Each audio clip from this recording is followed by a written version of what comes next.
কিরে নাজমুল, কি অবস্থা তোর? কি অবস্থা বন্ধু? রেস্টুরেন্টে খাইতে যাবো, তুই যাবি নাকি? চল। বন্ধু, তোদের সাথে আমারে নিবি? তাহলে চল, পিছনে উঠ।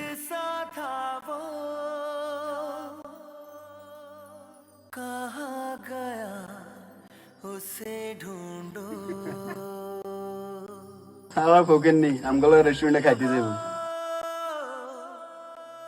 থাক, মন খারাপ করো না। এরকম বন্ধু বান্ধব আমাদের সমাজে অনেক আছে। মন খারাপ করে কোনো লাভ নাই। ভাই, ওরা আমার বন্ধু, কেন জানি ওরা সব সময় আমাকে অপমান করে চলে যায়। আসলে এটাকে বন্ধুত্ব বলে না। আসলে সত্যিকারের বন্ধু যদি হতো, তাহলে তোমাকে এভাবে তারা অপমান করে চলে যেত। এরা তোমার কোনো বন্ধুই না, আমি মনে করি। তবে আমি মনে করি এসব বন্ধুদের থেকে তোমার দূরে থাকাটাই ভালো। কারণ এরা হচ্ছে তোমার স্বার্থপর বন্ধু। তারা লেভেল হিসাব করে তারা চলাফেরা করে।